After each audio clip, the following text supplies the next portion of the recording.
Hi guys, and welcome back to the Football Nation podcast. I'm bringing a special tonight, something that's kind of close to my heart and one of the teams that I support, especially down in England. You can see behind me there, the Chelsea top in the middle there. So tonight's topic is going to be about Chelsea Football Club,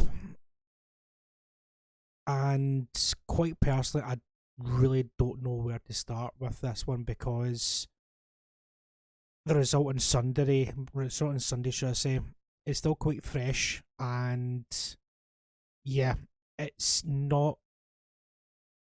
I don't really like doing these things, calling out a manager, etc. But Graham Potter has to be sacked by Chelsea. Has to be sacked. He has got the worst record of any manager at Chelsea in the Premier League. It is absolutely shocking. He's won 2 games out of 15 in last 15 games, in the last 15 outings. 2 games he's won in the league in the last 15. Eight defeats now. Sorry, 7 defeats. Should I say 7 defeats? Not including the one in the Champions League against Borussia Dortmund. But it's the style, or should I say lack of style, that comes with Chelsea. At this moment in time, they've spent £600 million on virtually a whole new team. Is Graham Potter the man to lead that new project, if you will? I don't think so. He came from Brighton. No disrespect to Brighton, but Chelsea are a bigger club than Brighton Football Club. Chelsea were the Champions League holders, were the club World Cup champions. Chelsea were the European Super Cup champions this time last season. What's happened is the new regime has came in. Todd Boehly, is Graham Potter the man who's leading this, or is he just a yes man?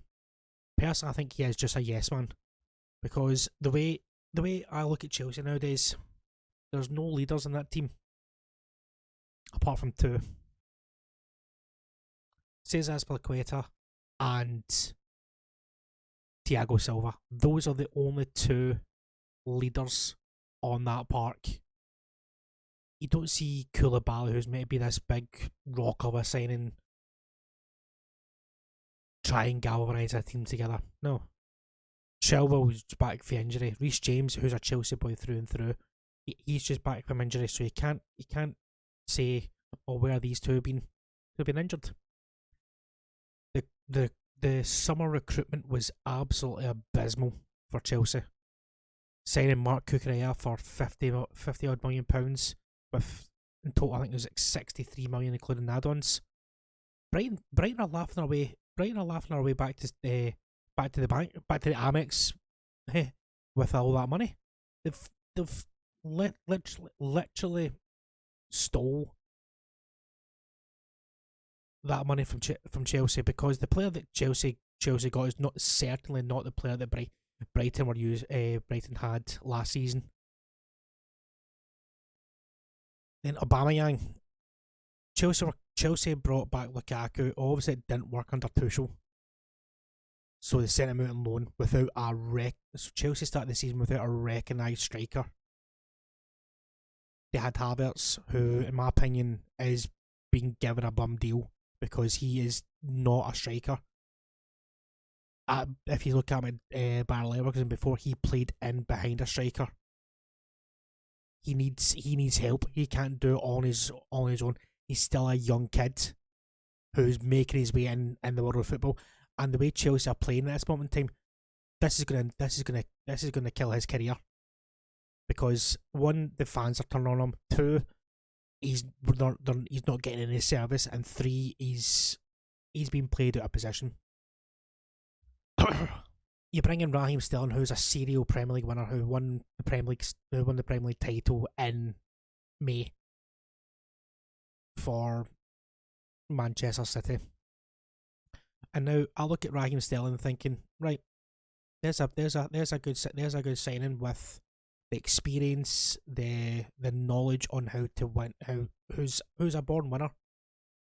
He's virtually won everything other than the Champions League at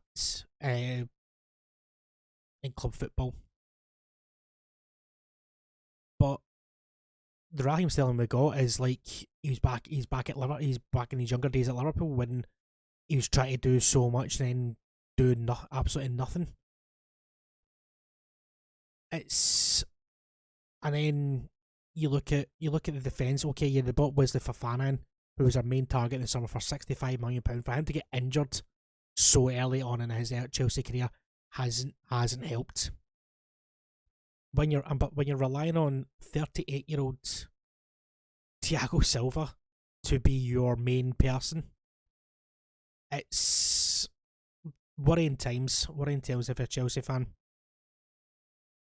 But and then in the summer, in the January window there, yes, there was improvements in the transfers with Enzo Fernandez, Teatro Fofana, who's a young prospect. You've got what do you call him? Mikhail Mudryk. Then you've got Yao Felix, who's on loan with possibly an option to buy. But these players have came in to a already depleted, a low sense of morale at the club due to the form that Chelsea are in, due to the way they are playing at this moment in time. They've got no real sense of identity, and that's a word I'm going to use quite often. There's no identity of this club at this moment in time from the fans' point of view. When you look at previous managers, you look at take Thomas Tuchel for instance. When he came in after Chelsea sacked Frank Lampard, they went and got Thomas Tuchel, who just left PSG. They got a guy who was in the Champions League final the season before and lost it to Bayern Munich. To then come in and revitalise that Chelsea team to then win the Champions League, to win the Super Cup, to win the Club World Cup, to get to two finals. Okay, yeah, they got beat, but Chelsea they gave a great account of themselves in both finals. And they played a very good Liverpool team at that time and a very good Manchester City in that time as well. So you look at it, there was progression being there. There was still the youngsters coming through like Trevor Chabel or Mason Mount, who was still playing his trade at that time. You had Billy Gilmore coming through at Chelsea at that time as well. But now you look at this identity that Graham Potter is apparently bringing to Chelsea, and that's non-existent. You've got players playing out of position, like I said, with Kai Havertz. Raheem Sterling's not even getting a shout. Mudryk was on the bench against Spurs, and you're sitting there thinking to yourself, as a Chelsea fan, what's going wrong? Is Graham Potter the man who's making the decisions at Chelsea, or is it higher up? Now the buck stops with Potter at this moment in time because it's his team. Is it his team? That's a good point actually. But he's got these players. What are they doing in training? You give the team 3 days off. And you put a performance in that against Tottenham, who up until yesterday, Chelsea had never lost at that stadium, never conceded a goal. And yet we get beat 2-0. You could see it coming You could see it coming. There was no intensity. There was no pressure. There was no chances being created. You never seen Chelsea put their standpoint on the game to make sure that they are the so-called big club in London. Chelsea. Chelsea are in a state of disarray at this moment in time. And like I said, the buck stops at Graham Potter at this moment in time. His record is abysmal. His win percentage is 27.8%. That is the worst ever Chelsea manager. He's had 18 games, won 5, drew 6, lost 7. Only two above him within that kind of range is Glenn Hoddle and Ian Porterfield, Porterfield had 29 games, so 9 games more than Graham Potter's got at this moment in time. So, and you look at another one, Rafa Benitez, he had 26 games and had a 57.7% percentage win rate. Roberto Di Matteo, the previous person to win Champions League, 23 games, 12 wins, 6 draws, 5 defeats, 52.2%. He was sacked 6 months after the Champions League win. He was sacked. So why isn't Graham Potter being sacked? Because there's this project going on at Stamford Bridge? Nah. I'm sorry, but Chelsea are now 14 points behind Tottenham. 14 points behind Tottenham. That is ridiculous. Chelsea, this is probably going to be the worst ever Chelsea performance I've ever seen in my life, and I've been following Chelsea for nearly about 20 years now. Nearly about 20 years now, I've been following Chelsea. It's heartbreaking. You've seen teams before. Again, I talk about it. You look at Mourinho's team. You look at Antonio Conte's Chelsea team. You look at Ancelotti's team. You look at Thomas Tuchel's team. You look at Maurizio Sarri. Okay, it didn't really work out for Sarri, but he had an identity he was putting into. Even look at Frank Lampard. He had an identity with Chelsea. You don't see that. You do not see that with Tom. You don't see that with Graham Potter at this moment in time. He's got all these world class stars who have been made to look like guys they've just picked off the street in London. Things need to change, and they need to change now. Chelsea are one of the biggest clubs in the world, but under Graham Potter, they'll be closer to the Championship than the Champions League. He needs to go now. No more saying, "Oh, it's just a project. It's just a project." Sack him now, because he is he's lost the dressing room.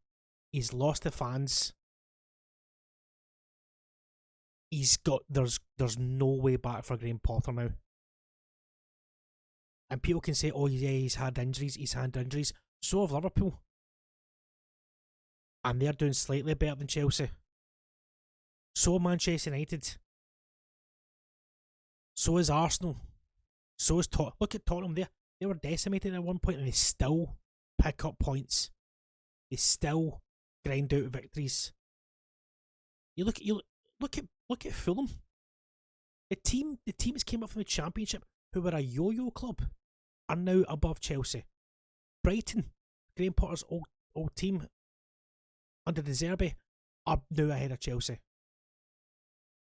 It's time for Graham Potter to leave Stamford Bridge. Well, with his maybe not with his held high, but he needs to get out of Chelsea for his own career. It was a wrong move for Chelsea. They said, "Oh, he's a young English manager." That's not the way Chelsea run.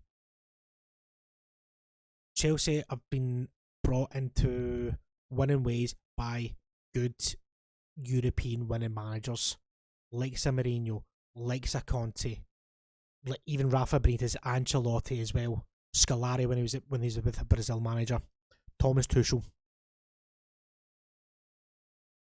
But this needs to change, and it needs to change quickly before it goes from bad to worse. It really does. But it's also got the some of the blame needs to lie with Todd Boehly. Todd Boehly came in with no plan, with no backroom staff. It was him being the director of football, technical director, and the chairman all in one role. He sacked Petr Cech, he sacked Mia Gravanska, he sacked Thomas Tuchel, obviously. He's tried to change too much in a short space of time. Let the ones who know the club run the club whilst you get your feet bedded in, and then you can make the decisions. Hand it over to someone after you've done your due diligence on them, and then have your say in what's done. Don't just come and say, "Oh, I'm ruling the roost out. It's my club." That's not how you run a club. And is this the way for Chelsea? Is this going to be the way for Chelsea in the next couple of years? I certainly hope not. But it's worrying times for Chelsea fans. I'm worried with it at this moment in time because, again, there's no identity with this club. But if you enjoy this content, please drop us a like and drop us a follow on. Drop us a like and subscribe on YouTube. Drop us a like on Facebook as well. We have got our Discord and we have our Twitter page that at the FN Pod on Twitter. Please give us a follow, give us a like. You've been fantastic recently. Thank you very much for all your help in growing this channel. So, for me, Chris Watt, good night.